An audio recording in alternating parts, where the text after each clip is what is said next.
Graça e paz, irmãos. Vamos dar início, a mais um culto que viemos celebrar ao Senhor, Vamos cultuar ao Senhor.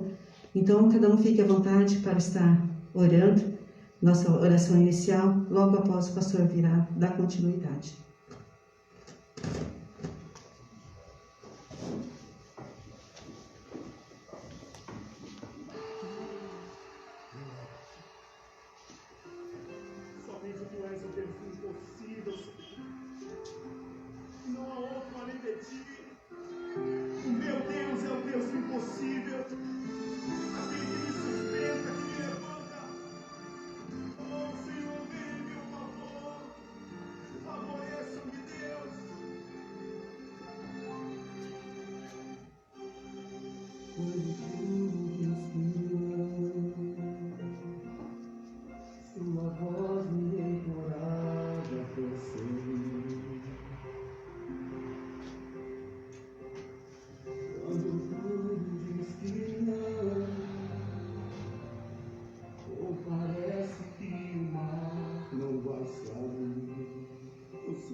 Soberano e eterno Deus, Pai amado, Pai querido, em nome de Jesus Cristo, nós adentramos a Tua santíssima presença nessa noite, agradecido ao Senhor, meu Deus, pela vida, agradecido pelo perdão, agradecido pela vida eterna em Cristo Jesus. Nós estamos aqui nessa noite para adorar o Teu nome, Senhor, para dizer que nós Te amamos, para dizer, Senhor Deus, que nós queremos, Senhor Deus, guardar a Tua palavra em nosso coração para não pecar contra Ti. Agradecer, Senhor, por o Senhor estar sempre conosco, nos guardando, nos protegendo, nos livrando do mal, guardando a nossa alma, Senhor, do inimigo de nossas almas. Agradecido pelo Espírito Santo que está conosco. Agradecido, Senhor, por tudo que o Senhor tem feito no meio da Tua pequenina igreja, nesse lugar, em nossas vidas. Obrigado, Senhor, porque o Senhor tem nos dado, Senhor Deus, saúde, o Senhor tem nos dado força, o Senhor tem nos dado saúde física, saúde espiritual, Senhor. A Tua palavra tem nos sustentado e nós estamos aqui nesta noite, Senhor, para adorar o Teu santo nome. Recebe o nosso culto, recebe o nosso louvor, a nossa adoração, perdoa os nossos pecados e nos ajuda, Senhor Deus, nessa noite, Senhor, a tocarmos com alegria, cantarmos com alegria, mesmo no número reduzido da Tua igreja. Nós sabemos que a Tua igreja, ela não está dentro de 4 paredes, Senhor, mas a Tua igreja está espalhada em toda a face da terra. Agradecemos também aos nossos queridos irmãos que nos veem pela internet, Senhor Deus, que o Senhor abençoe cada lar, cada família, cada amigo, cada irmão, Senhor, aqueles que pedem para se inscrever, Senhor Deus, em nossa página para poder acompanhar os cultos por todo o Brasil, que o Senhor abençoe ricamente, Senhor Deus, esteja fortalecendo, enchendo de graça e que nessa noite a Tua palavra venha preencher o nosso coração, nos dar direcionamento, nos fortalecer e nos ajudar, Senhor, a sermos verdadeiramente, cada vez mais a imagem e semelhança de Jesus, como discípulos do Senhor, que nós possamos nessa noite, Senhor, continuar firmados no Senhor e na força do Seu poder. Eu oro e Te agradeço no Teu nome santo, Jesus, que vive e reina para todos sempre. Amém. Amém. Louvado seja o nome do Senhor. Vamos louvar ao Senhor nessa noite. Vamos agradecer a Ele.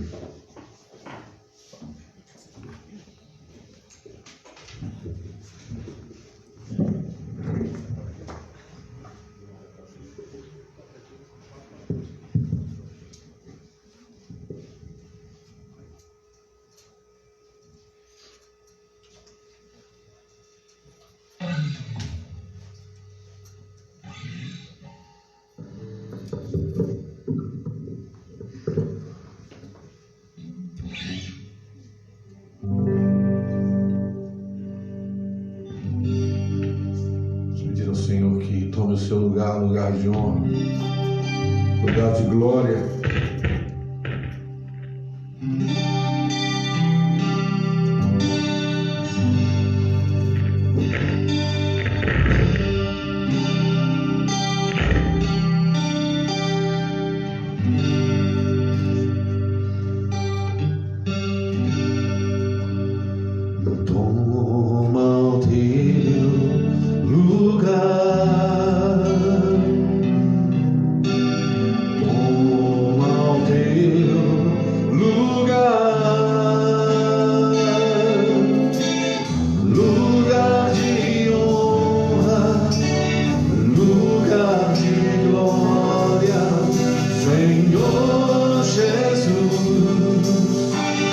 Toma teu lugar.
noite, muito fria, mas nós estamos aqui, Senhor, com o nosso coração aquecido, para com alegria adorar a Ti.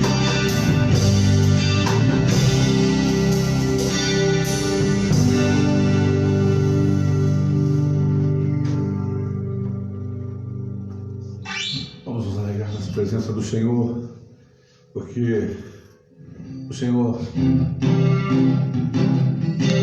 está voltando.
te lembrar de mim e pelo teu favor é o que me faz crescer. Eu vivo pela fé e não vacilo. Eu não paro, não desisto. Eu sou de Deus, eu sou de Cristo.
coração puro e renova o espírito inabalável. Não retire de nós o teu espírito. Não retire de nós o teu espírito.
Graça e paz, irmãos.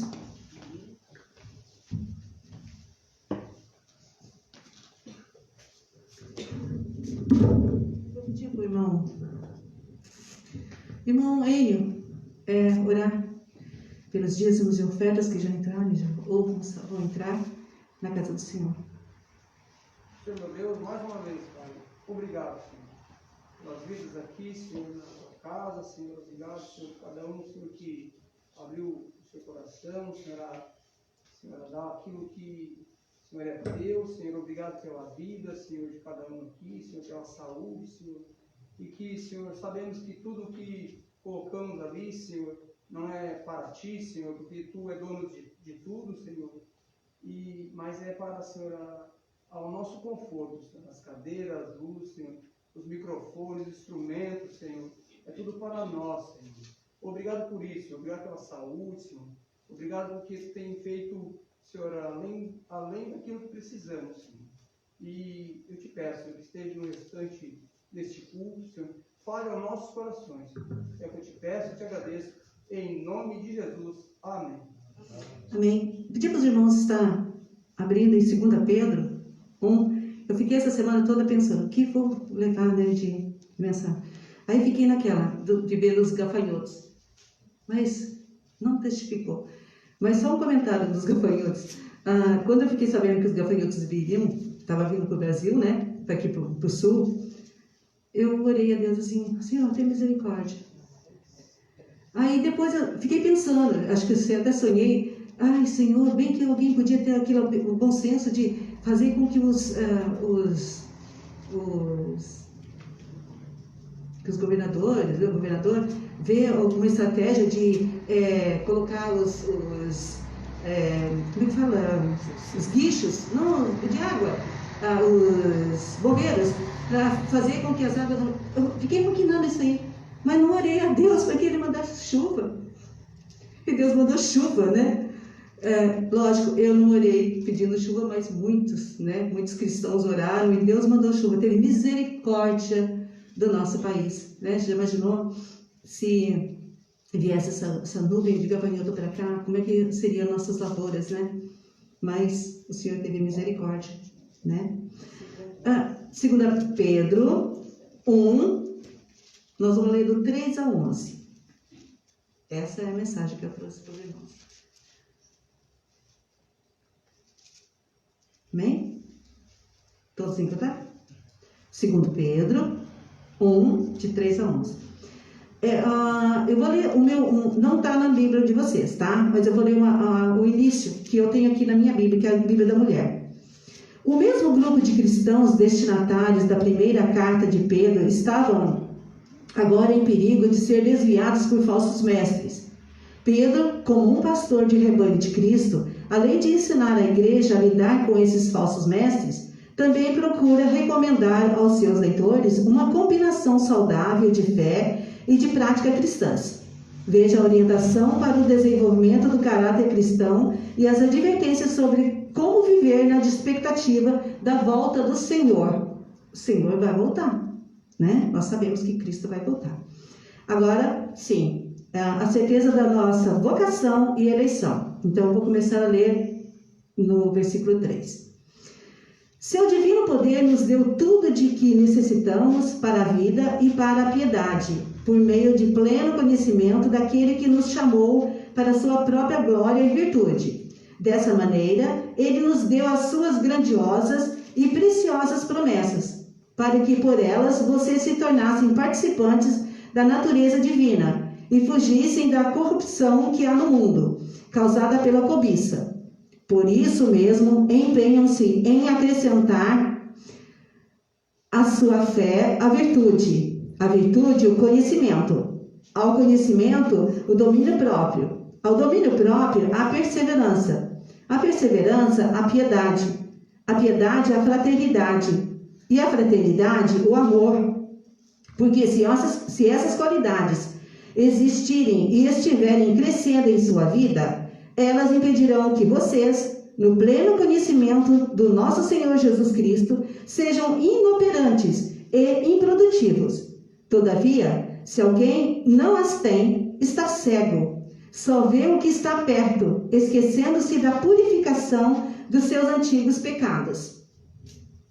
Portanto, versículo 10. Portanto, irmãos, empenham-se ainda mais para consolidar o chamado e a eleição de vocês, pois se agirem desta forma, jamais tropeçarão. E assim, vocês estarão ricamente providos quando entrarem no reino eterno do nosso Senhor e Salvador Jesus Cristo. Amém? Amém. Com oração, eu vou fazer uma reflexão aqui, tá? Alma de Jesus, me santifique. Sangue de Jesus, me lave. Paixão de Jesus, me console. Ferimentos de Jesus, me escondam. Coração de Jesus, me aceite. Espírito de Jesus, me vivifique. Bondade de Jesus, me perdoe. Beleza de Jesus, me atraia. Humildade de Jesus, me humilhe. Paz de Jesus, me inflame. Reino de Jesus, venha a mim. Santidade de Jesus, me santifique. Pureza de Jesus, me purifique. Cruz de Jesus, me sustente. Cravos de Jesus, me amparem. Lábios de Jesus, me abençoem. Na vida e na morte, no tempo e na eternidade, na morte da morte, defende-me. Chama-me para estar contigo. Aceite-me com os teus santos na glória eterna. Amém? Deus abençoe a vida de todos.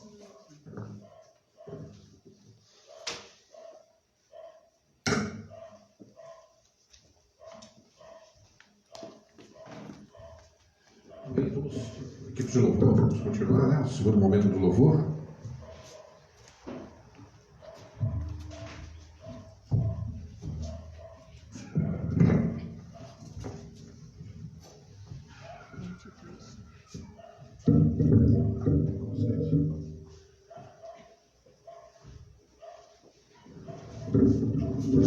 Sim.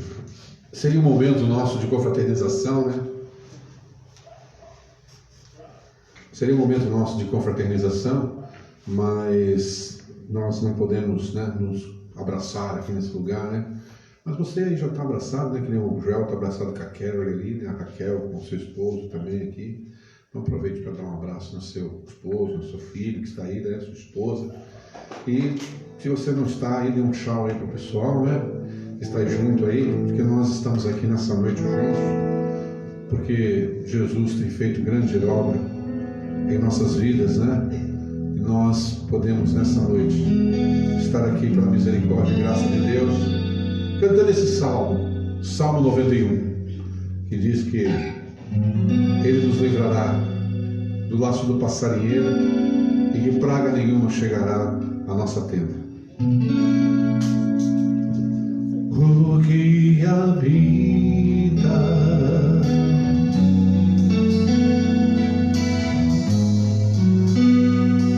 no esconderijo do Altíssimo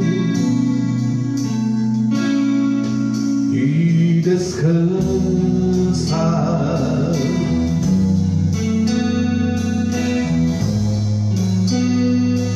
à sombra do Onipotente, diz ao Senhor, meu refúgio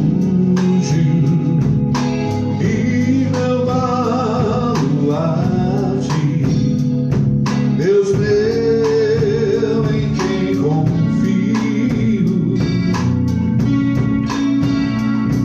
pois Ele te livrará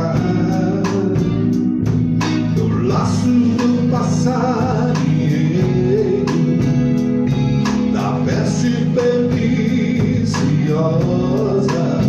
cobrir-te-á com suas penas, e sob suas asas tu estarás seguro.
laço do passarinheiro,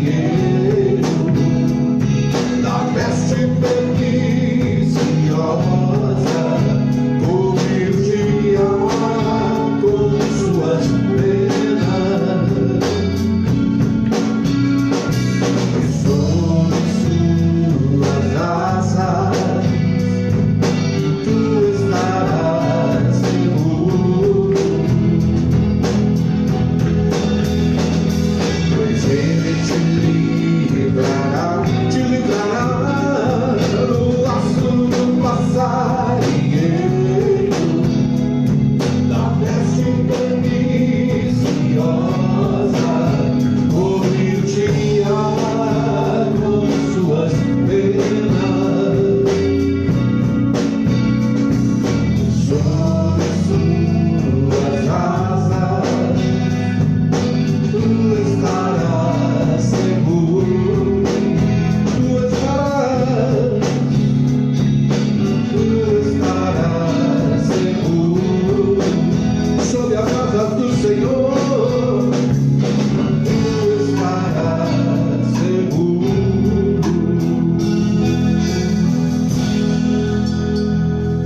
Amém.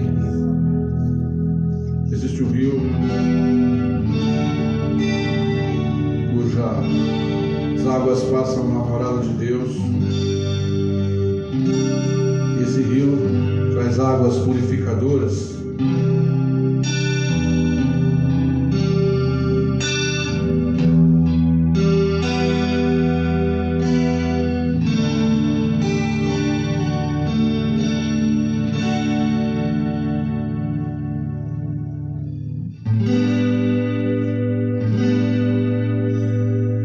Existe um rio, Senhor,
resta a ti adorar, te adorar. Eu só quero te adorar, te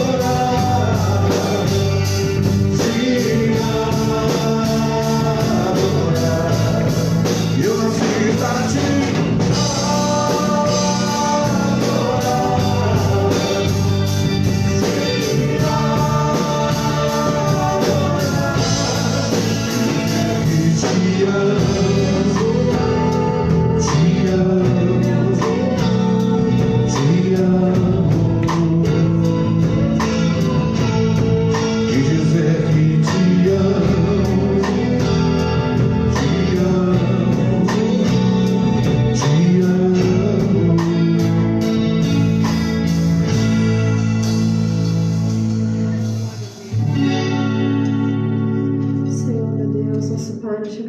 Senhor, por estar na Santa Casa, Senhor. Te agradecemos porque podemos te adorar, Pai. Porque podemos sentir a Tua presença, Senhor. Mesmo com tudo o que está acontecendo, Pai. Podemos ouvir a Tua voz, Senhor. Obrigada, Senhor. Continua conosco nesse culto, Pai. Em nome de Jesus. Amém.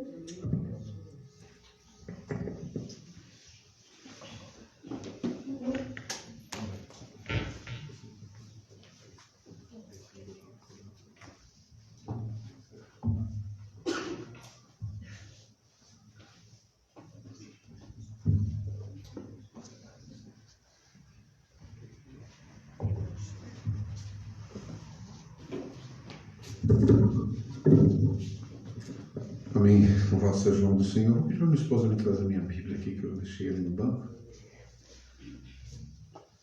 Quero dar alguns recados aqui para os amados irmãos, né?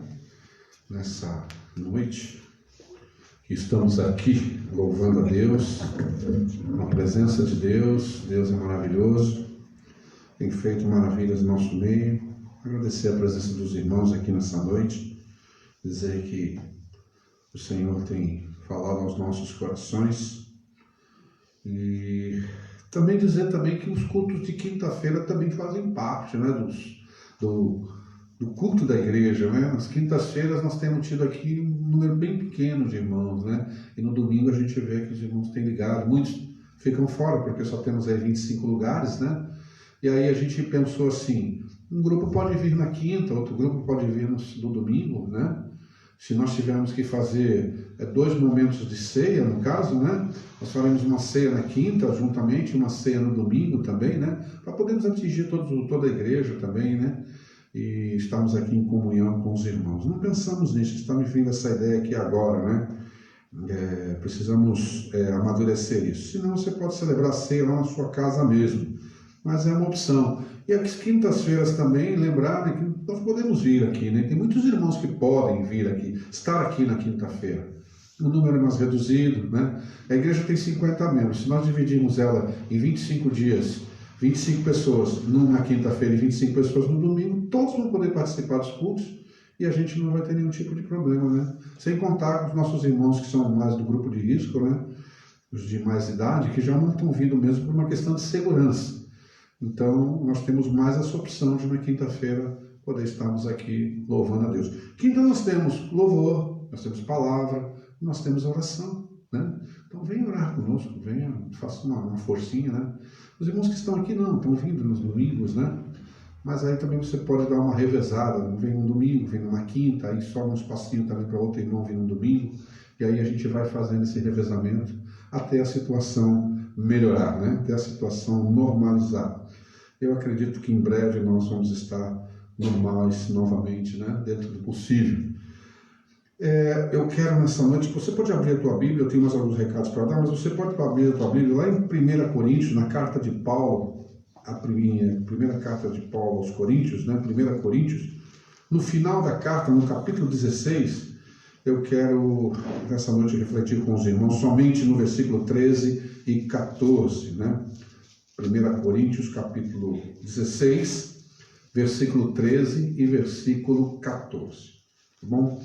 Domingo que vem, então, nós estamos celebrando a ceia do Senhor, né? Domingo que vem nós estamos celebrando a ceia do Senhor aqui, e com os nossos irmãos que não puderem estar, estarão celebrando na sua casa. Alguns irmãos já deram seus nomes, né? Para estarem aí no próximo domingo, para estar conosco aqui celebrando a ceia do Senhor. Então, nós queremos também avisar aos irmãos que nós quitamos, né, graças a Jesus, né, as cadeiras com quais os irmãos estão aí sentados, né, foram já quitadas. Louvado seja Deus por isso. Eu falei semana passada, quero relembrar, né, os irmãos que fizeram seus propósitos e mantiveram até o final. Deus sabe quem foi, quem conseguiu fazer, quem não conseguiu, até onde você pôde ir. Nós não temos cobranças disso, na verdade. O importante foi que a igreja conseguiu pagar já as cadeiras. Foi um desafio, né? Essas cadeiras foi um grande desafio. Foram quase 10 mil reais essas cadeiras, né? E nós conseguimos pagar com um pequeno grupo, né? E foi um esforço tranquilo, né? Cada um, no esforço de nós todos aqui, ficou bem tranquilo a gente cumprir com as prestações. E também avisar os irmãos, né, que nós continuamos, né, a igreja continua com suas despesas, continua com todas as coisas que tem, né, e que os irmãos mantenham aquela virtude de estarem colaborando, não segundo Malaquias 3:10, né.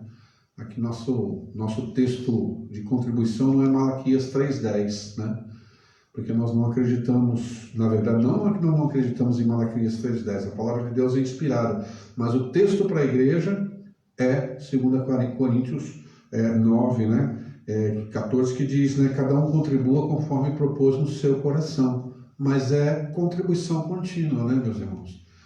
Cada um contribua, presente contínuo, né, conforme propôs no seu coração. O que você propôs no seu coração? Ah, pastor, eu não propus nada no meu coração. Se você propôs nada do seu coração e você está em paz com Deus, amém, que assim seja. É você com Deus, né? Aqui nós temos sido amparados e abençoados dessa forma. Nós não colocamos aqui nada para ninguém aqui e não há controle de nada aqui. Não há controle de cartões, não há controle de dízimos e ofertas de irmãos. Nós não temos isso aqui. Graças a Deus por isso.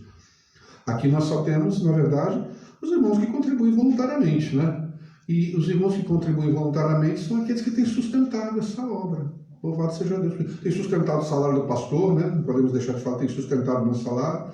Quero dizer à igreja que aqueles meses no qual nós ficamos sem, né, salário, né, já foi colocado tudo em ordem, né? A igreja já acertou tudo, não deve nada para o pastor, não tem nenhuma dívida, não tem nada com o pastor. Agradecer aos irmãos, a generosidade dos irmãos para comigo e com minha família, né? Então isso é o que? É a fidelidade dos irmãos. Eu creio que Deus tem abençoado grandemente os amados, né? E nós também, a igreja, ela existe para socorrer os irmãos, primeiro os domésticos da fé. E em seguida aqueles que baterem em nossas portas, aquele que você souber, né, que está precisando de ajuda, né, que está precisando de uma ajuda, né, você pode vir, né, você como membro dessa igreja, você pode, olha, pastor, conheço uma pessoa, está precisando, independente de ela vir para a nossa igreja, irmão, porque a nossa ideia aqui não é ajudar as pessoas para elas virem para a nossa igreja, não, nós ajudamos as pessoas porque Jesus falou para nós fazermos isso. Então essa é a grande questão, né, quantas pessoas nós ajudamos que não estão mais aqui na igreja, e nem por isso nós estamos com o nosso coração entristecidos. Fizemos aquilo que o Senhor falou que tínhamos que fazer, ajudamos aquelas pessoas. Agora, se elas sentirem de Cristo que elas têm que estar congregando conosco, fazendo parte desse ministério, e esse ministério que é um ministério que não é só aqui em Osório, mas não também somente só em Capão da Canoa, mas é um ministério para o mundo inteiro. Essa igreja é uma igreja que contribui para o mundo inteiro, né? Para o mundo inteiro. Nós temos missionários fora, nós temos missionários em todo o Brasil, nós temos missionários espalhados, nós temos pastores amigos que nos ajudam aqui, né? Nosso pastor tem sido ajudado por muitos irmãos de fora também, e nós ajudamos outras pessoas de fora também. E nós também temos vocacionados, né, para serem ajudados. Então, você faz parte dessa obra, você tem que se sentir parte disso. Às vezes as pessoas falam para mim, puxa, pastor, por que o senhor pediu para desligar as pessoas, assim, pede para desligar as pessoas? Eu falo, não, eu acho que você tem que estar na igreja e você tem que sentir que faz parte daquilo, que você faz parte daquela comunidade. Porque se você não sente que faz parte daquela comunidade, Qual é a razão, então, de você estar naquela comunidade? Eu preciso ser parte daquilo. Não é verdade? Se eu não me sinto parte daquilo, eu não preciso, não é aí que eu não vou contribuir, não vou ajudar em nada. Quando eu falo contribuição, a parte mais fácil para mim é colocar a mão no bolso. A parte mais fácil. Para alguns é difícil, mas para mim é mais fácil. Porque muita gente também põe a mão no bolso e fala, agora eu já fiz a minha parte, eu não preciso fazer mais nada. Não. Você faz parte de tudo. É na oração, é no estudo da palavra, é na vinda aos cultos, é em tudo. É em tudo. Você faz parte de tudo. Você não pode estar separado do corpo. Você já viu alguma parte separada do corpo viver? Não vive. Por isso que nós estamos aqui fortalecidos no Senhor e na força do seu poder. Amém? Então isso aqui é só uma lembrança, né, para os amados irmãos aí que têm negligenciado, né, a sua contribuição em todos os sentidos. Eu não estou falando aqui só de forma de dinheiro, não. Estou falando em todos os sentidos. Colaboração nossa tem que ser em todos os sentidos. Tem irmãos que vêm aqui e deixam coisas aqui para outros irmãos, né? Tem irmãos aqui que vêm nesse lugar e falam, pastor, isso aqui eu estou deixando isso aqui, se alguém precisar, aí o senhor distribui aí, né? E a gente sempre está fazendo essas coisas. Tem pessoas que não conseguem ter lá uma mesa farta sem contribuir com alguma coisa. É difícil para mim conceber um cristão que ele senta na sua mesa e ele tem de tudo e ele não compartilha, né? Ele não compartilha as bênçãos que Deus tem dado para ele, né? Eu costumo dizer que eu não tenho nada, meu amor. Não tenho nada. Meu carro não é meu. Aliás, nada é meu. As roupas que eu tenho não é minha. Essa igreja não é minha. Os instrumentos não são nossos. Isso tudo pertence ao Senhor e Ele distribui do jeito que Ele quiser distribuir. E essa é a forma que nós temos que viver. Principalmente nesse tempo agora. Esse tempo que nós estamos vivendo agora, que é um tempo que nós ainda não estamos sentindo os impactos econômicos que virão. Nós ainda não estamos sentindo. Mas virão, irmãos. Há 2, 3 anos atrás, eu estava aqui nessa igreja pregando sobre a vida financeira do crente. E eu não estava fazendo isso para aumentar dízimos e ofertas na igreja, não, que a gente nunca precisou disso. Louvado seja Deus por isso. Mas com o meu coração sincero, mostrando à igreja que não era hora de ninguém estar se endividando, que não é de Deus você se endividar, que não é de Deus você comprar além daquilo que você ganha, que não é de Deus você estar se enfiando em empréstimo e pagando juros para banco, não é de Deus. Eu quero dizer para vocês, não é de Deus isso. Sabe? Porque a Bíblia fala não dever nada a ninguém a não ser o amor de Deus. A Bíblia fala que aquele que está endividado, ele está debaixo de maldição mesmo. Por quê? O rico domina sobre o pobre, aquele que toma emprestado é escravo do que empresta. É a Bíblia que fala isso. Então, se você tem feito isso, é porque você não me ouviu pregar há 3 anos atrás. Agora, existem muitas pessoas dentro dessa igreja que ouviram. Ouviram e não só ouviram. Ouviram e colocaram em prática nas suas vidas há 3 anos atrás. E hoje estão passando de forma muito mais suave por essa situação que nós estamos vivendo. Por que isso? Porque deram crédito à palavra de Deus, deram crédito à palavra que estava sendo pregada pelo seu pastor. Eu sei que hoje é muito difícil, porque você não ouve só a mim, né? E eu também não quero que você ouça só a mim. Mas há poucas pessoas que têm discernimento de ouvir o que estou falando aqui, todos os domingos e quintas-feiras, e depois eles vão ouvir outras coisas lá, né? E eles não têm discernimento para entender e falar, poxa, isso aqui não está batendo, né? Não está batendo aqui com o que eu tenho ouvido. Eu vou tirar uma dúvida, eu vou esclarecer. Então, infelizmente, hoje nós estamos vivendo esse tempo de muitas informações e pouco discernimento. Muita informação, guarde isso na sua mente hoje, porque esse é o tema da minha pregação nessa noite. Muita informação e pouco discernimento. Eu vejo muita gente postando muitas coisas no Facebook, coisas lindas, né? Coisas boas ali e tal. Mas quando você vai ver as aplicações daquilo, está tudo fora de contexto. E aí a gente está vendo as pessoas aí sem nenhum discernimento. Você precisa pedir discernimento a Deus. Pedir para Deus, isso aqui vem de Ti mesmo, Senhor? É dessa forma que eu devo agir? O texto que nós temos diante de nós nessa noite se encontra no versículo 13 e no versículo 14. O apóstolo Paulo, terminando a carta dele, já se despedindo aqui da sua carta que é a primeira epístola de Paulo aos Coríntios. Ele diz no versículo 13 assim, na minha versão aqui, que é a King James: vigiai, permanecei firmes na fé, portai-vos corajosamente, sede fortes, fazei tudo com grande amor fraternal. Amém?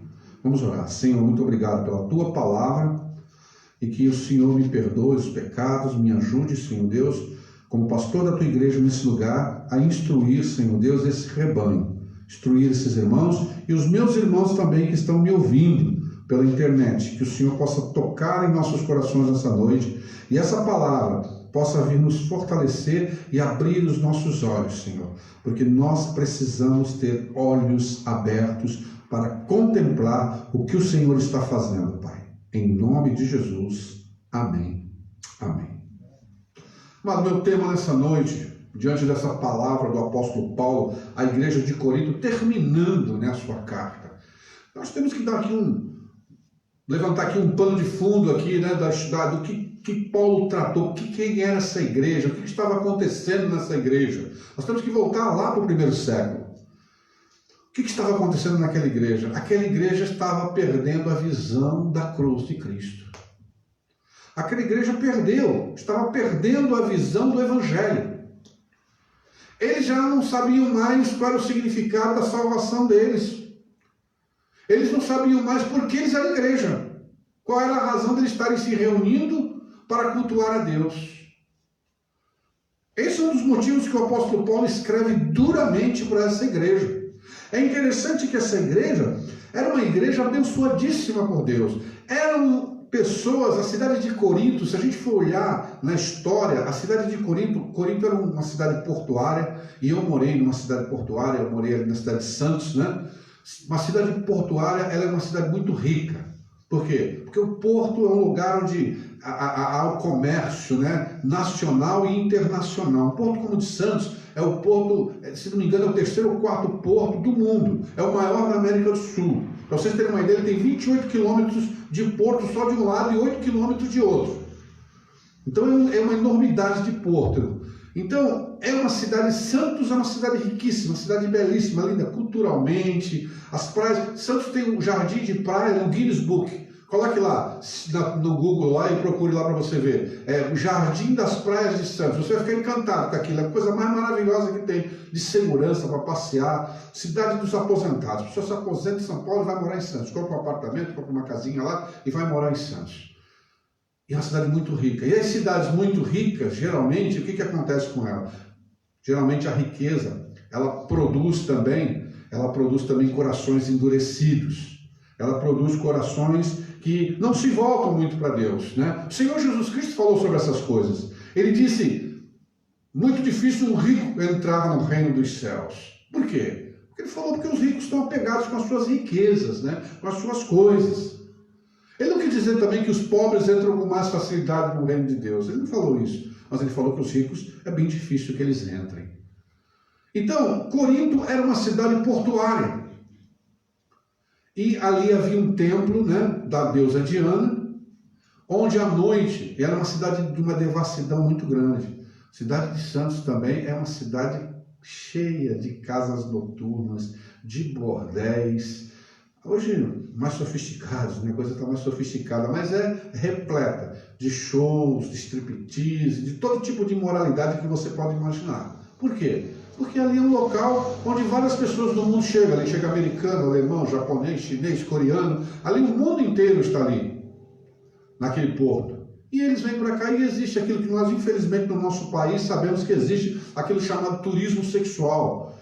E Corinto não era diferente, para vocês verem que os pecados de 2000 anos atrás são os mesmos pecados de hoje. Não há diferença. O homem de 2000 anos atrás é o mesmo homem de hoje. Nós não somos melhores do que eles, não. Nós somos iguais, carentes da graça de Deus, do perdão de Deus.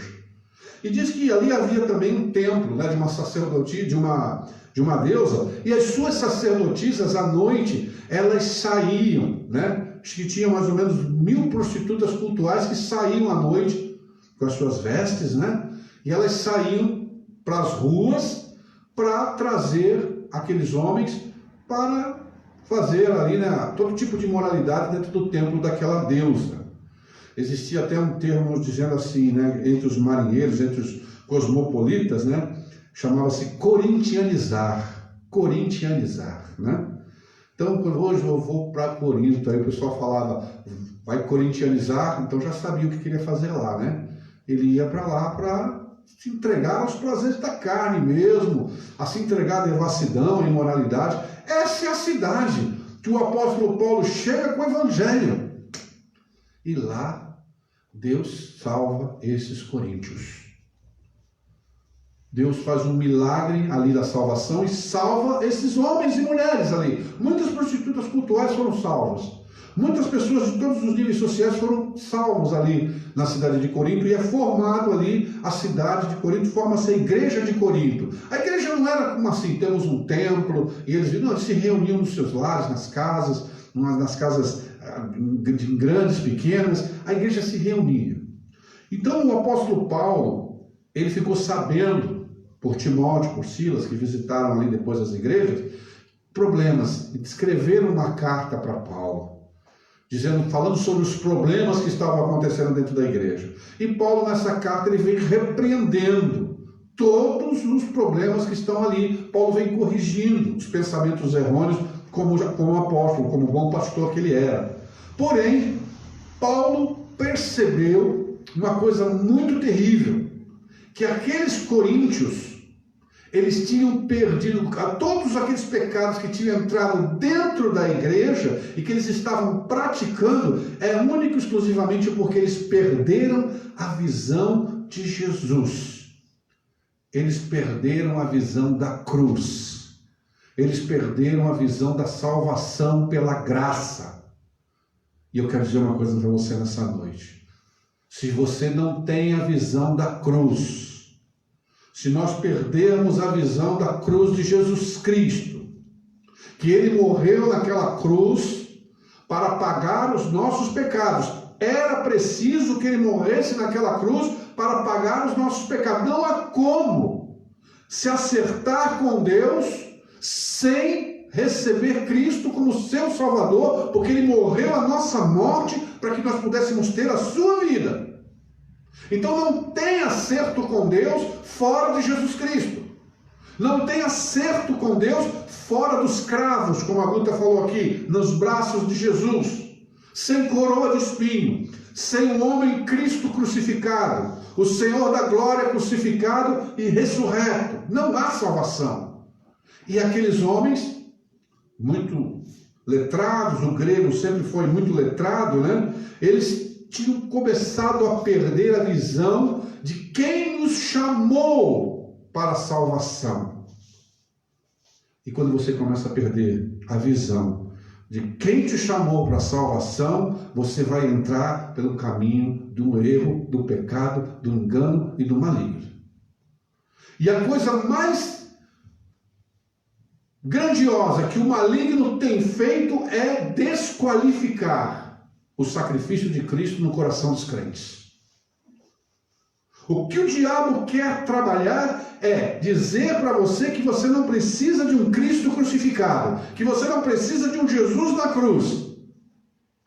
O que o diabo quer dizer é: você não precisa de um Salvador que morre numa cruz. E muitos de nós, nesse tempo do século 21, nem paramos para pensar no sacrifício de Jesus mais. Mesmo na ceia do Senhor, quando nós estamos aqui celebrando a ceia do Senhor, muito pouco de nós refletimos sobre o significado da morte e da ressurreição de Jesus. Falando com uma pessoa semana passada, nós estávamos conversando e eu dizia para ela o seguinte: ser de Jesus Cristo não demonstra que eu sou uma pessoa melhor. Ser de Jesus Cristo demonstra sim que eu sou muito mal. Porque Jesus Cristo, Ele veio para salvar o que estava perdido. Ele veio salvar os malignos. Ele veio salvar os pecadores. Então, quando eu digo eu sou de Jesus, eu estou reconhecendo o que, meu irmão? Quando eu digo que Jesus é o meu Salvador, quando eu digo que Jesus me salvou dos meus pecados, eu estou dizendo o que com isso? Que eu sou mau. Que eu preciso de um Salvador. Que eu preciso da graça. Que eu preciso da misericórdia. Que eu preciso do perdão. Que eu preciso de arrependimento. Essa é a realidade. E eu pergunto para você nessa noite que está aqui me ouvindo. Você é mau? Quem é o maior pecador que está aqui nessa noite?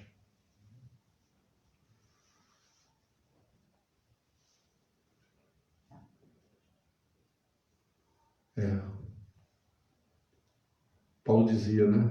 Fiel é a palavra digna de toda aceitação, que Cristo veio para morrer pelos pecadores, do qual eu sou. Ele não falou eu fui, ele falou eu sou o principal.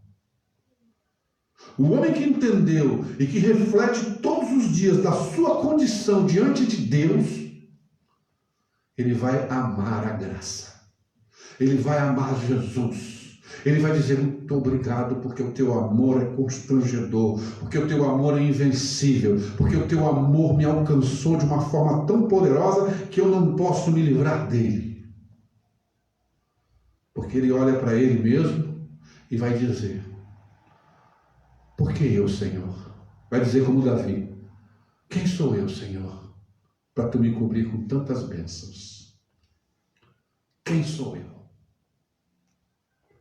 O Senhor Jesus, repreendendo um fariseu no qual ele foi jantar em sua casa, e uma mulher pecadora cai nos seus pés e lava os seus pés com lágrimas, ele fala para aquele pecador o seguinte, para aquele fariseu o seguinte, aquele que mais foi perdoado é o que mais ama.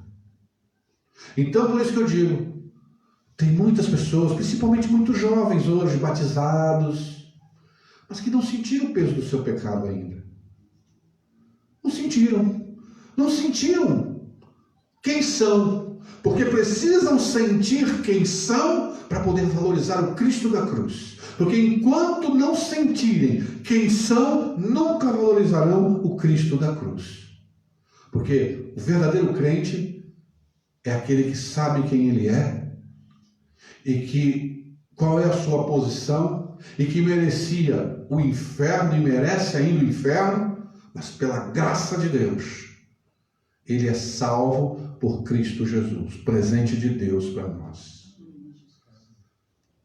E o apóstolo Paulo viu claramente que esses coríntios estavam perdendo essa doutrina que eu estou falando para vocês aqui nessa noite, essa visão bíblica.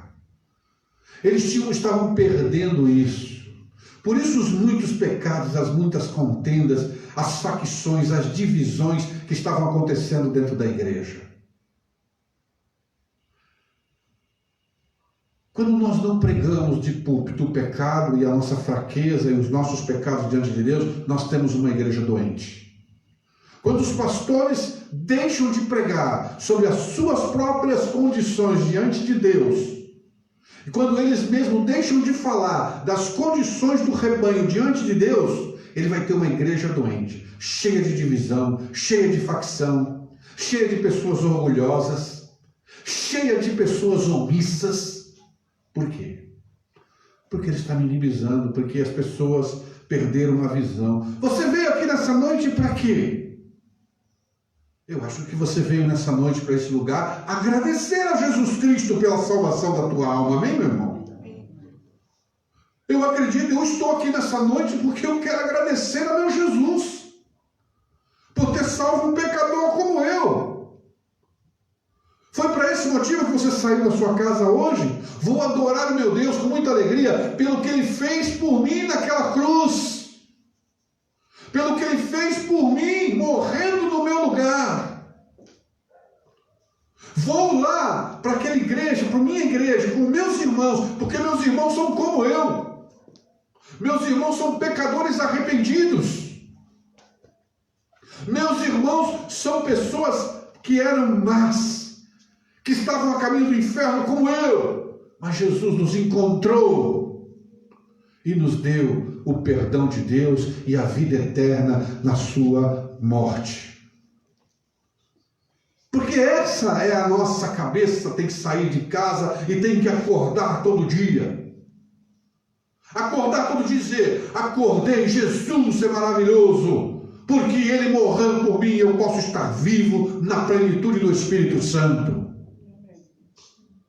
Vou trabalhar, louvado seja Jesus, que me dá força e me dá capacidade e ainda mantém um pecador como eu apto a prestar um culto a Ele. Tenho que falar do meu Cristo hoje, tenho que viver para Ele hoje, tenho que agradecer a Ele a sua graça, a sua misericórdia, o seu amor.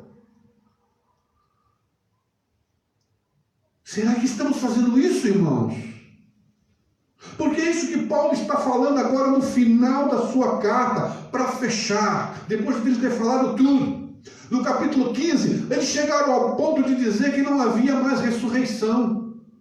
Os coríntios estavam dizendo que não tinha, Cristo não ressuscitou, não. Não é necessário a gente pensar num Cristo que ressuscitou.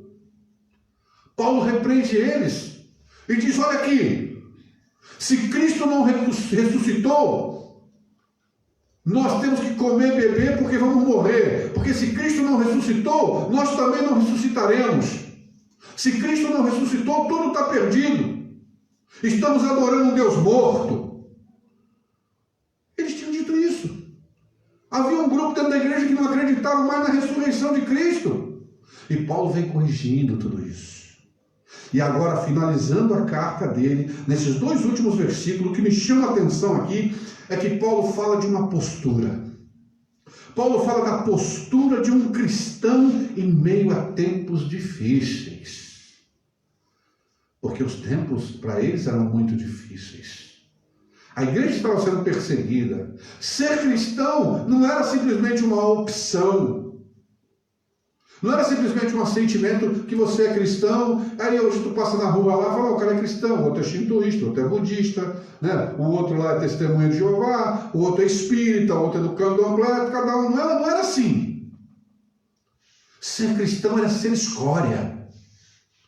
Ser cristão era ser, na verdade, antagônico ao mundo. Ser cristão, na verdade, era ser tratado como a ralé. Era perder direitos políticos. Era perder direitos constitucionais. Era perder direitos do seu país. Era ser perseguido. Isso era ser cristão. E eu quero dizer para vocês uma coisa nessa noite aqui, como servo de Deus, e que eu tenho que falar para os irmãos, porque é o que eu estou vendo. Hoje eu recebi um vídeo de uma prefeitura lá em São Paulo, onde a prefeita fez uma portaria autorizando os cultos, com um número reduzido como nós estamos aqui, porém, lá dentro não pode se distribuir nenhum tipo de folheto e não pode fazer nenhum tipo de ceia, essas coisas não, para as pessoas não compartilharem os seus copos, né? Não compartilharem ali nenhum material, fique passando de mão em mão. Parece bom, né? Essas pessoas não vão se contaminar, né? Não vamos fazer ceia aqui, certo, irmãos? Porque assim as pessoas, o risco de se contaminar é menor. Porque o pastor, ele pega no cálice, né? A irmãzinha lá preparou o cálice e tal, vai distribuir. Sei lá se a mão da irmã estava com coronavírus. E aí você fala assim, isso é uma coisa boa. Isso é intromissão dentro da igreja. Isso é o Estado, o mundo, proibindo a nós praticarmos as nossas liturgias, garantidas pela Constituição Federal. Garantidas, porque ela diz que o culto, esse local aqui é protegido por lei. Tanto que nós estamos fazendo, as músicas que nós cantamos, os nossos rituais, as nossas liturgias, não só nossa, mas de toda e qualquer religião. E nós, isso é bom. Não, isso é mal. Isso é ruim. E eu vou dizer para você uma coisa, que prepare-se para a perseguição. Eu estou falando aqui como servo de Deus, que tem orado. Eu não estou brincando, irmãos. Eu não estou brincando, eu não estou desligado da fé. Eu não estou preocupado com as coisas. Deus me colocou aqui para pregar o Evangelho, eu vou falar dele. Ele me colocou aqui para falar sobre aquilo que Ele está fazendo, o que Ele vai fazer. E eu vou continuar falando para vocês, como eu falei há 3 anos atrás, não é a hora de se entrar em dívidas. Agora eu digo para você, prepare-se. Prepare-se para a perseguição. Prepare-se. Prepare-se para você ter lá as suas coisas e perder as suas coisas, se você não fizer aquilo que eles querem que você faça. Prepare-se, porque no livro de Apocalipse aqui, diz que você vai receber um númerozinho. Você não, em nome de Jesus. Você não vai receber nada em nome de Jesus. Mas as pessoas vão receber um númerozinho para poder comer, para poder beber, para poder comprar, para poder negociar. Aqui diz isso. E você está preparado para isso? Nós estamos preparados para isso? Se amanhã chegarem para você é o seguinte, acabou o dinheiro, para você movimentar alguma coisa, você tem que fazer isso aqui, ó, botar na tua mãozinha aqui um códigozinho de barra, para a gente poder fazer a leitura do teu olho, alguma coisa aí, para a gente poder, para você quiser negociar dentro desse sistema, é assim, senão você está fora do sistema. Como é que vai ser? Você vai estar pronto para dizer, não, eu não quero. Mas você vai morrer, então eu vou morrer. Então eu vou morrer, eu vou comer o que der a minha plantação aqui de couve-flor que está ali na frente, que não tem, as couve-flor são desse tamanho, porque a terra é fraca, eu vou comer a couve-flor, depois eu vou comer a folha da couve-flor, depois eu vou comer a raiz da couve-flor, e depois o que der, se não der mais, a hora que não tiver mais comer, eu vou morrer. Mas o meu Senhor eu não vou negar. Porque é esse tempo que está vindo, irmãos. Não pense que vai ser diferente. Não vai ser diferente. Não vai voltar à normalidade. Escuta o que eu estou falando para você. Não vai voltar aquele tempo mais. Aquele tempo que você estava aí, que nós estávamos aqui com liberdade. Isso tudo que está acontecendo é para aumentar o controle sobre nós. E eu quero dizer para você que Paulo está falando aqui de um tempo difícil da igreja, no qual ele exigia do cristão uma postura. E como naquele tempo, Paulo estava falando da postura de um cristão em meio a tempos difíceis, esta é a mesma palavra para nós nestes tempos difíceis. O versículo 13, Paulo coloca assim, da seguinte forma, ele começa dizendo, vigiem. Vigiai. É isso que está na sua Bíblia, hein, meu irmão? Fechou já a tua Bíblia? Fiquem alertas. Fiquem alertas. Olha só. Tem alguma tradução diferente? Estejam vigilantes. Estejam vigilantes. É isso? Vigiem. Por que será que Paulo começa com vigiem? Por que será que Paulo começa dizendo vigiem? Porque o crente, porque nós, muitas vezes, somos pegos de surpresa por não estarmos atentos no campo de batalha. Muitos de nós, irmãos, estamos muitas vezes desatentos no campo de batalha. Afrouxamos a fivela da armadura, deixamos a espada no chão, largamos o escudo, tiramos o capacete da salvação. Foi o que os coríntios fizeram, tiraram o capacete da salvação. E já não aceitavam mais a ressurreição. Cristo também não era muito importante. Eu sou de Paulo, eu sou de Apolo, eu sou de Pedro. E Paulo vai lá para corrigir e dizer, quem é Pedro, quem é Apolo, quem é Paulo? Nós só somos servos, no qual vocês vieram aqui aprender de Cristo Jesus, o Senhor. Vigiem. Paulo diz que o cristão, a postura de um cristão em meio a tempos difíceis é de vigilância. Eu pergunto para você, você tem vigiado? O que tem entrado na tua mente nesse tempo? Você tem parado? O que o vigia faz? Uma sentinela, ele chega num posto e ele fica o quê? Ele fica atento. Ele fica olhando para ver o que está acontecendo, os movimentos.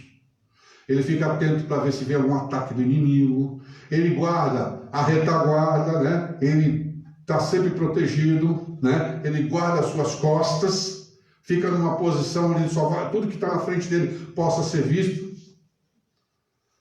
Ato de vigilância. Você tem vigiado? Como é que você vigia? De que forma que o crente precisa vigiar? O crente precisa estar vendo, olhando para o mundo e vendo o que Deus está fazendo. Vendo o que Deus está realizando, irmão. E não é da tua vida particular, não. Largue essa coisa de particularidade na tua vida. Deixe de ser egoísta. Deus está falando com a igreja, com todos nós, com o mundo inteiro. E você precisa estar vigilante a isso. Poxa, como é que o meu Deus está falando? Meu Deus está falando terrivelmente com esse tempo e com o mundo inteiro. Ele mandou uma praga para tirar os crentes da inércia, para botar eles de joelhos, para fazer eles voltarem a ler Bíblia. Meu Deus mandou uma praga para mostrar que eles são mortais.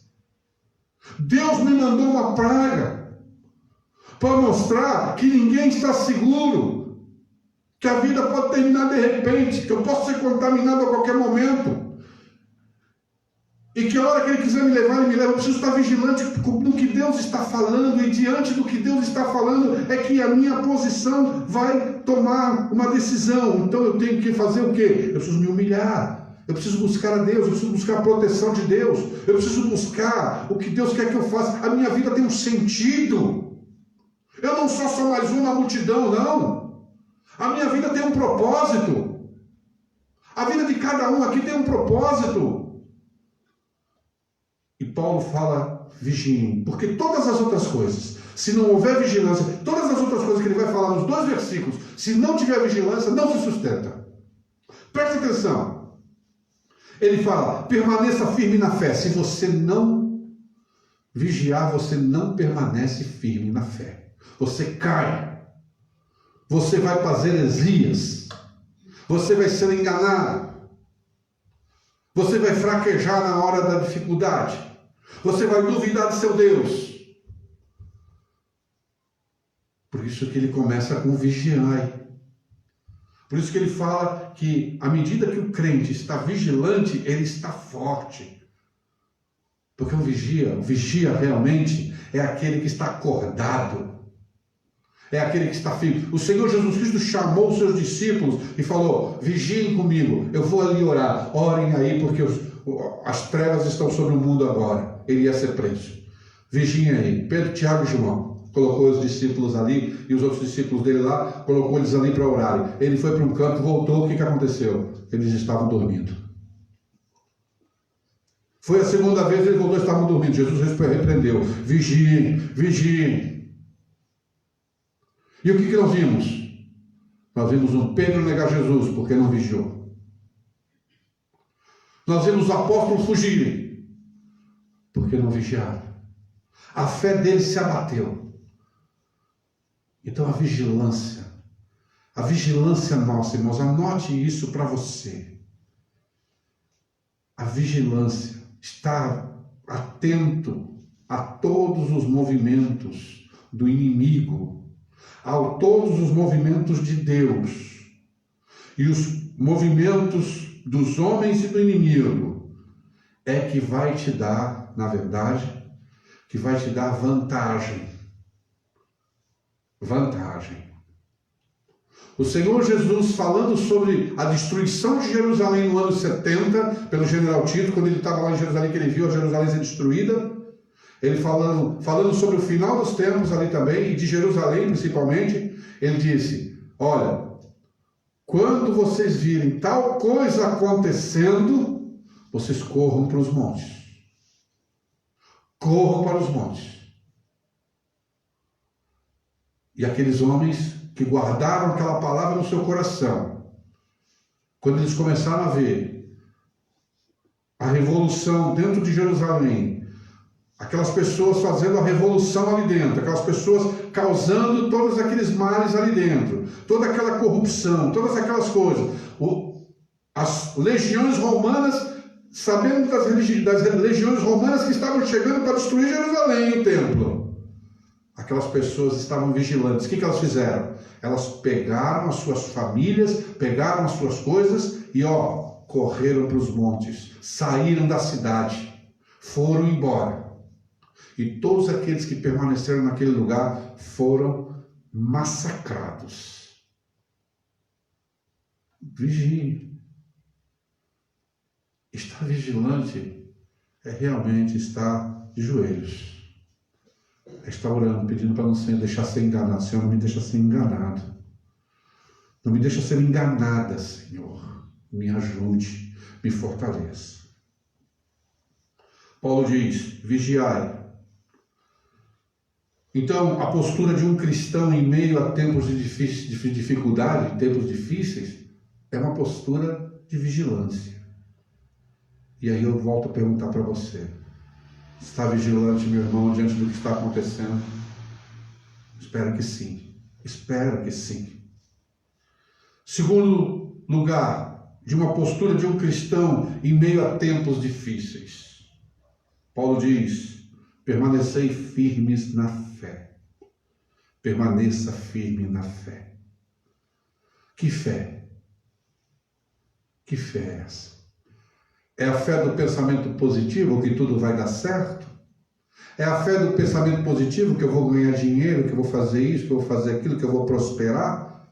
Não, isso não é. Não é esse tipo de fé que Paulo está falando aqui, não. Paulo está falando da fé em Jesus, na obra de Cristo. Aquela que eles tinham perdido, aquela que ele repreende a igreja de Corinto no começo da sua carta. Ele diz, olha, permaneçam firmes na fé, no Evangelho, naquela palavra que vocês receberam. É ali que vocês têm que estar firmes, porque quando vierem as más notícias, quando vierem as perseguições, quando vierem as lutas, quando vierem todas as coisas contra vocês, vocês têm o Evangelho no coração, e aí vocês sabem que vocês estão protegidos e que nem a morte pode separar você do amor de Deus que está em Cristo Jesus. É isso que Paulo está falando. Permaneçam na fé nele. Continue acreditando que você foi salvo, que morrer é uma consequência dessa vida. Mas mantenha a tua fé. Como o apóstolo Paulo falou, combati o bom combate, terminei a minha carreira e guardei a fé. Desde agora está preparada a coroa da justiça para mim e para aqueles que amam a vinda do Senhor. Permaneça firme na fé. Então, diante das dificuldades que vem para você, qualquer uma, você tem que ter a visão de Cristo. Você tem que ter a visão do Senhor. Você tem que ter a visão da cruz. Você tem que olhar para aquilo que está acontecendo contra você, contra a igreja, contra os teus irmãos, contra a tua família, contra a tua forma de viver. Você tem que olhar da perspectiva da cruz. E ali você continuar acreditando firmemente que não importa, porque você sabe que Jesus disse: as minhas ovelhas ouvem a minha voz e me seguem. O meu Pai me as dá e ninguém as arrebata da minha mão. Ninguém. Isso é fé.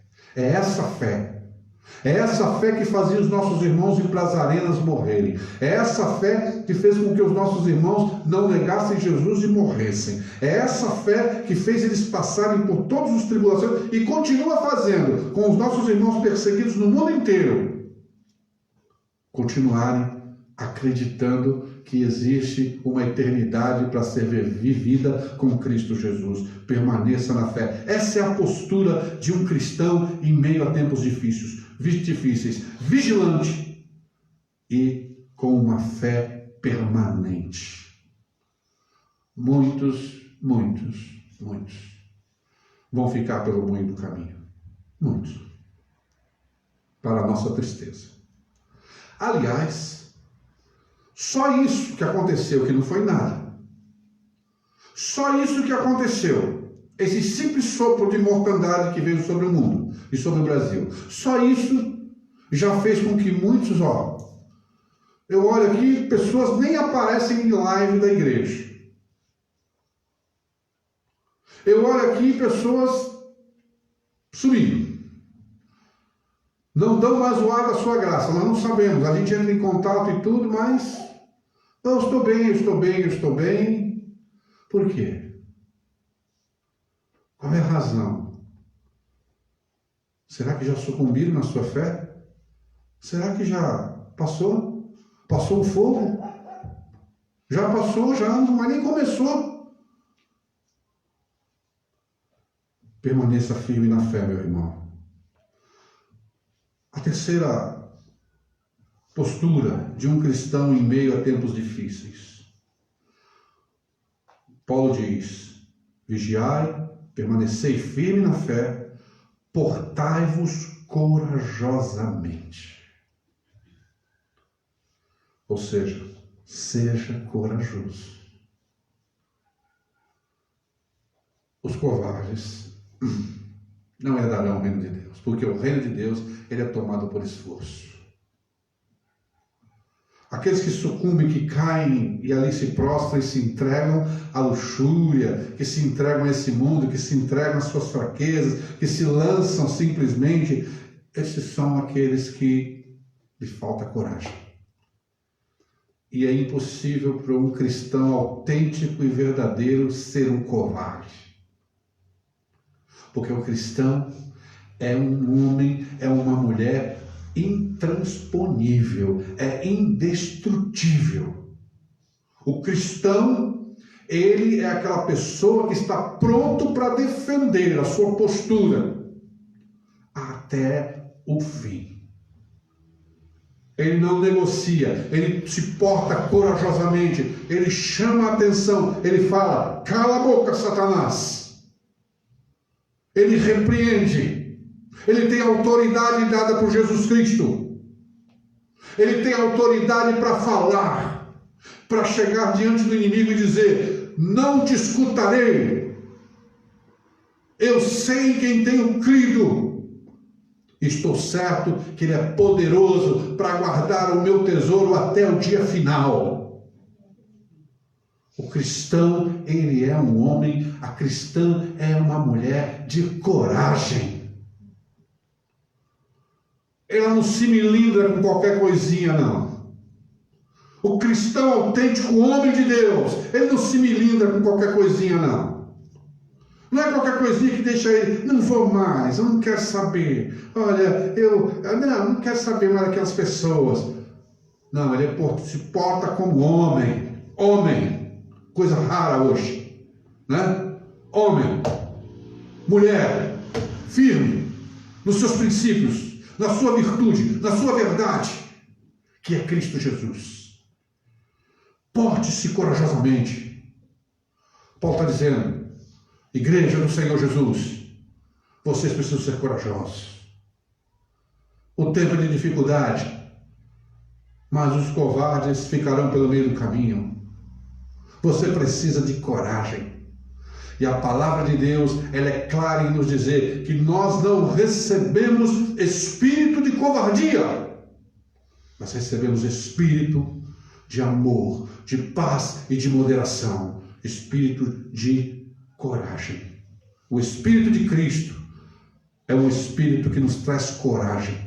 É um Espírito que enche o nosso coração de coragem para enfrentar as batalhas do dia a dia.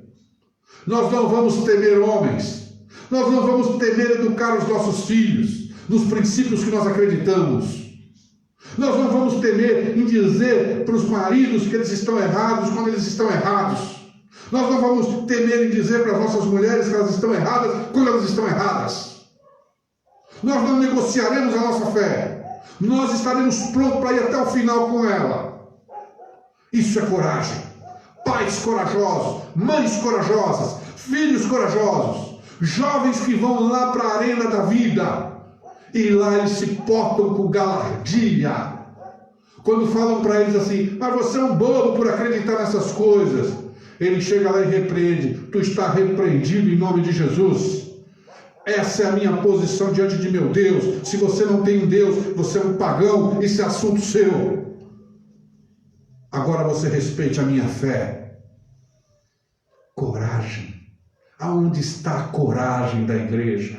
Aonde está a coragem? Parece que nós todos fomos contaminados por esse politicamente correto horrível que existe aí fora. E nós nos espantamos quando os homens e as mulheres corajosas chegam e falam a verdade.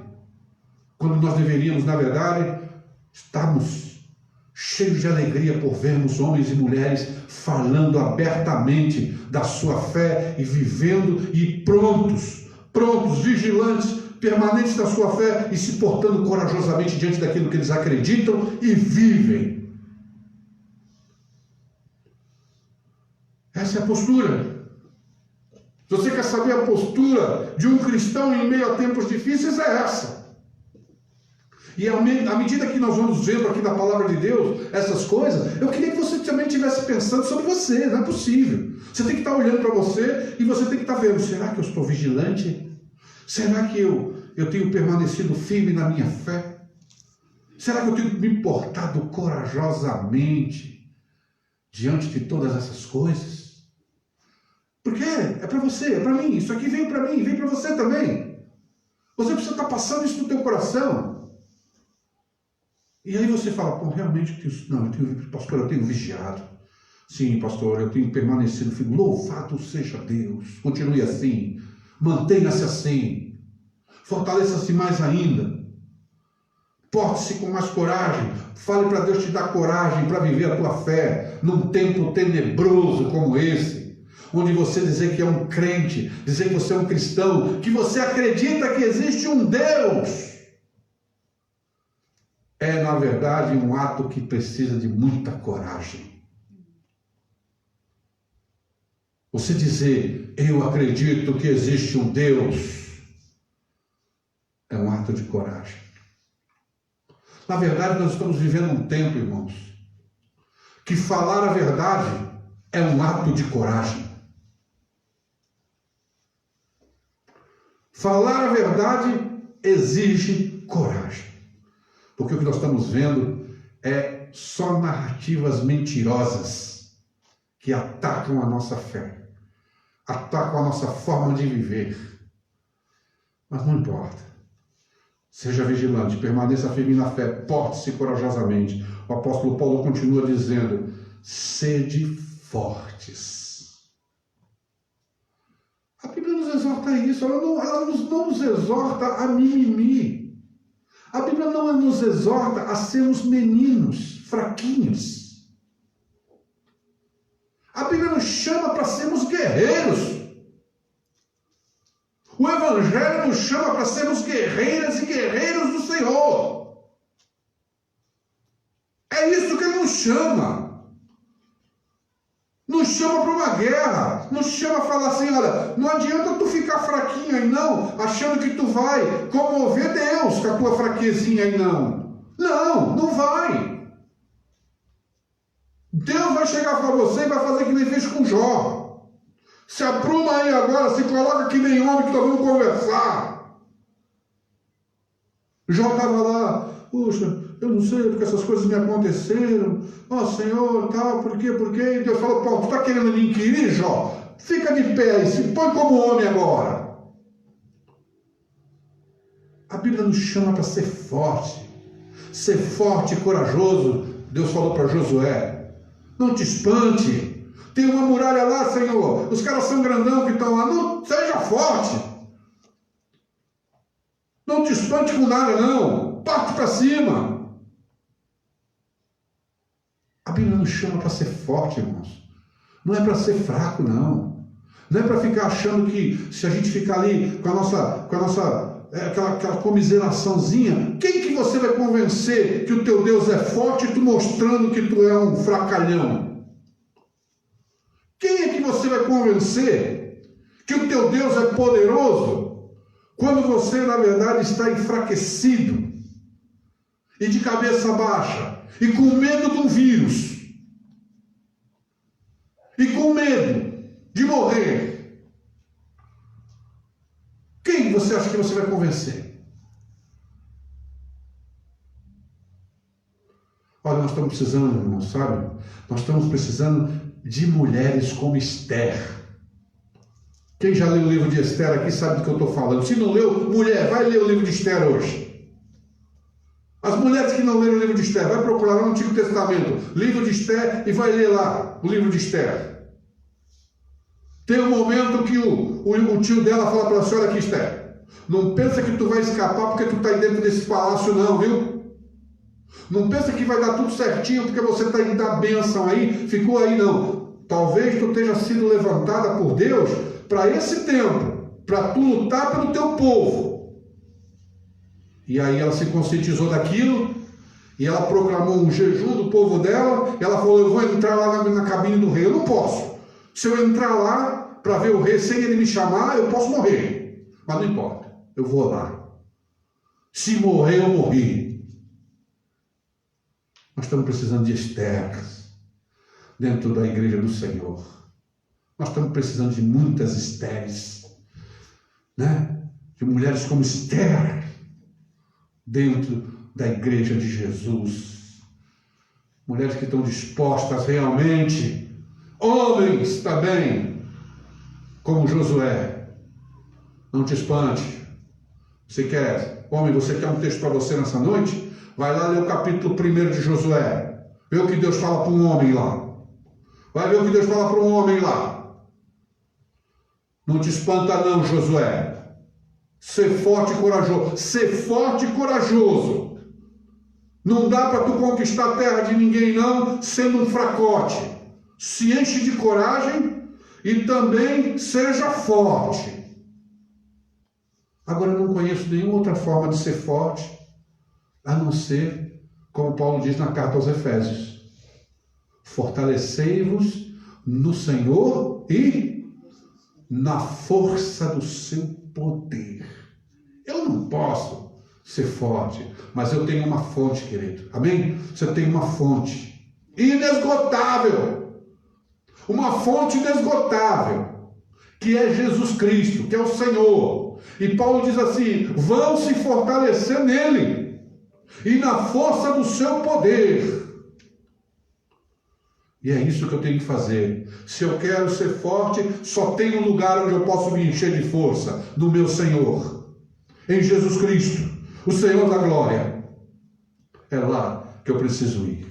É lá que você precisa ir. E para nós terminarmos nessa noite, Paulo, como um grande cristão, como alguém que entendeu o amor, que entendeu a graça, que entendeu que nossas armas, elas não são carnais, que nós não lutamos. Quando eu falo aqui que você precisa ser corajoso, ser forte, permanecer firme na fé, vigilante, não é que você tem que sair na mão com as pessoas que estão lá fora, não é nada disso.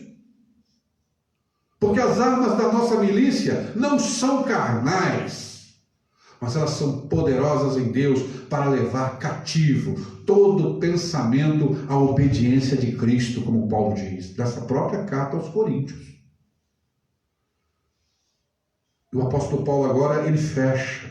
No versículo 14, ele fecha dizendo como que você tem que ser vigilante, permanecer firme na fé, portar-se corajosamente e ser forte. Veja o que ele diz no versículo 14: fazei tudo com grande amor fraternal. Amém? Você entendeu? Você entendeu o que eu falei aqui nessa noite? Que o apóstolo Paulo está falando para nós aqui nessa noite? Eu preciso fazer tudo com amor fraternal. A minha luta não é contra a carne nem contra o sangue. A minha luta não são contra pessoas. Quando eu encontro alguém resistindo ao Espírito que está em mim, quando eu digo eu, vocês também, nós cristãos, quando nós encontramos pessoas resistindo ao Espírito Santo que está em nós, esse Espírito que está em nós não está lutando, nós não estamos lutando contra aquela pessoa. Nós estamos lutando sobre aquilo que está dominando ela, aquilo que está controlando a sua vida, que é o diabo. Porque se ela está sem Cristo, a única pessoa, ou ela está sendo influenciada por Cristo, ou ela está sendo influenciada pelo mal. Não existe meio termo. Então eu tenho que olhar ali espiritualmente e vigiar, permanecer firme na fé, portar-me corajosamente em relação àquela pessoa, ser forte, mas eu tenho que fazer tudo, Paulo diz, tudo, com amor. Eu tenho que olhar com compaixão. Eu tenho que olhar aquela pessoa e dizer assim, puxa, se não fosse o maligno que estivesse controlando ela, seria o meu Senhor.